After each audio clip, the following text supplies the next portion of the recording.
શહેરના જાણીતા તુષાર ગેલાણી સુસાઇડનો મામલો છે। ઉમરા પોલીસે ગુનો નોંધ્યો।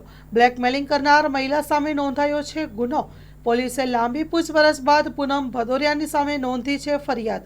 એસીપી ZR દેસાઈ આખા કેસની તપાસ કરી રહ્યા છે। પૂનમ ભદોરિયા વિરુદ્ધ નોંધાયો દુષ્પ્રેરણાનો ગુનો। તપાસ દરમિયાન થયા અનેક ખુલાસા। હજી વધુ ખુલાસા થાય તેવી શક્યતાઓ સેવાઈ રહી છે।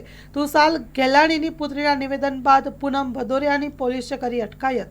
દુકાન સહિત આશરે 2 કરોડથી વધુ પૂનમે તુષાર પાસે પડાવ્યા હોવાના તપાસમાં ખુલાસા મળી રહ્યા છે। સામે પક્ષે પૂનમ દ્વારા પણ નોંધાવવામાં આવી છે ફરિયાદ। સમગ્ર મામલે હજી ખુલાસા થાય તેવી શક્યતાઓ। બિલ્ડર તુષાર ગેલાણી દ્વારા રિવોલ્વર વડે ગોળી મારી સુસાઇડ કર્યું હતું। Story report by Bhavesh Trivedi. માં motor driving, safe and sure driving. Driving એ શોખ સાથે આપની મોટી જવાબદારી પણ છે। અમારા ઇન્સ્ટ્રક્ટર દ્વારા સચોટ અને સરળ માર્ગદર્શન।